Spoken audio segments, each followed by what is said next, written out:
sobre a semana teológica, né? Estamos mais uma semana onde estamos tratando de algum tema, tá? Estamos conversando ultimamente sobre os pecados, né, graves do cristianismo trigo, não é o joio não, trigo, né? Já vimos algumas coisas. Vamos ver hoje o que é que a gente relembra e o que a gente hoje fala. Domingo a gente falou que são pecados perdoáveis, tá? Porém são prejudiciais ao reino de Deus. Mas são perdoáveis. O único pecado que não é perdoável é a rejeição da ação, da ajuda do Espírito Santo, para tornarmos-nos novas criaturas, tá? Então esse é o pecado imperdoável. Mas o pecado todos os demais são perdoáveis, inclusive esses que nós cometemos como joio. Na segunda-feira falamos de um pecado grave que a gente comete, nós, joio, cometemos, que é o seguinte, que é o confundir ser pacífico com ser passivo. Tá? A gente tem sido passivo, mas a Bíblia diz que deveríamos ser pacíficos. O que é o pacífico e o passivo? Passivo é aquele que quer paz e se ajusta às coisas do mundo, como, né? Contrariando o ensino de Paulo, né? Que, como é que ele diz lá? Que a gente contraria esse sistema do mundo, né? Que a gente não se adapte a ele, né? O passivo, ele se adapta, ele aceita. Ele quer paz, então ele aceita as coisas como estão, porque ele quer paz. Esse é o passivo. E muitas vezes nós temos sido passivos. Mas o que a Bíblia diz é que devemos ser pacíficos. O pacífico é o que Paulo falou, não nos ajustarmos às coisas, ao sistema maligno, diabólico que está aí no mundo, né? A gente quer paz, promove a paz, mas a gente trabalha de maneira correta, a gente trabalha para mudar o sistema, tá bom? Semelhante ao que Gandhi fez lá na Índia. A ideia era não matar ninguém, não fazer uma revolução violenta, guerreira, né? Mas trabalhar para ver mudanças sérias no seu país. E ele conseguiu. Morreu, mas conseguiu. Entendeu?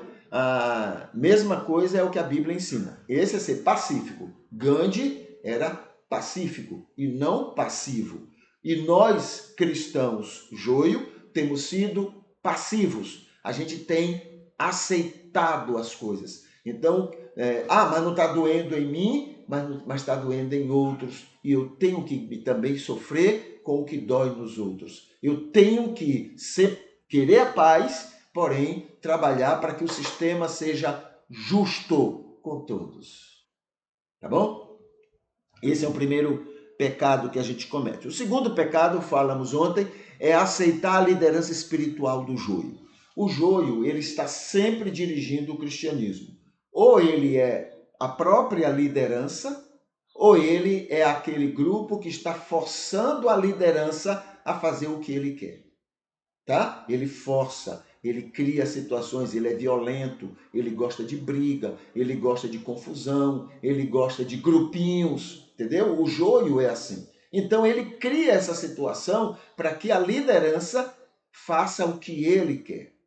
Então é uma maneira também de liderar, tá bom? Então esse é outro crime que a gente comete, né? A gente dá espaço para que o joio possa assumir, possa dirigir, ter liderança no grupo, tá bom? Esse é um crime e isso produz muito resultado negativo para o cristianismo, para a igreja, para a vida deles, pior ainda, e para a vida de todo mundo ao redor deles.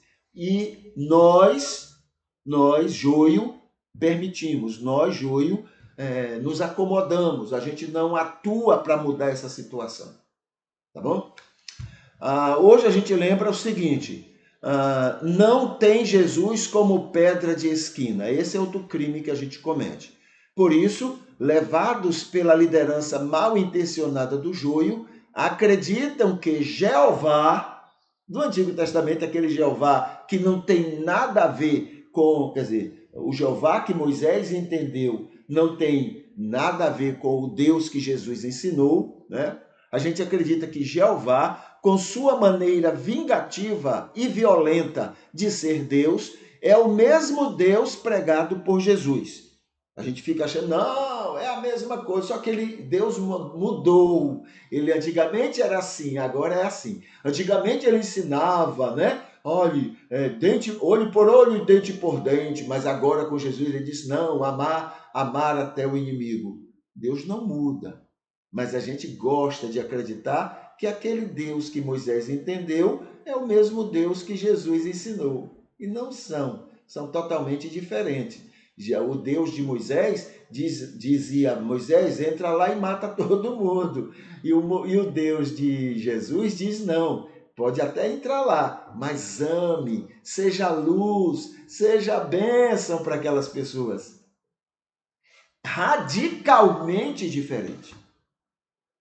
Entendeu? O Deus de Moisés dizia assim, olha pessoal, aqui tem uma adúltera, vem cá jogar pedra nelas. O Deus de Jesus diz, não. Primeiro, vocês não têm autoridade, não têm condição, porque vocês também são pecadores. E segundo, porque eu amo essa mulher. Eu amo, eu amo. Diferente demais. Mas a gente fica achando que é a mesma coisa. Entendeu? É outro crime que a gente comete. A gente chama o Deus de Jesus como sendo aquele Deus vingativo, aquele Deus que só tinha um povinho, ruim como o quê? Mas só tinha aquele povinho. O resto ele não amava. O Deus de Jesus não, porque Deus amou o mundo de tal maneira. É diferente. O Deus de Moisés acreditava que somente o povo de Israel era amado e protegido. Mas o Deus de Jesus diz não. Eu amo o mundo inteiro. Gente, é radicalmente diferente. Mas a gente comete o crime de achar que os dois são a mesma coisa. Entendeu? Então, esse é um crime que a gente comete e que isso tem levado muito, tem justificado muito os nossos erros, nossos defeitos, nossas falhas como verdadeiros cristãos seguidores de Jesus. Ok?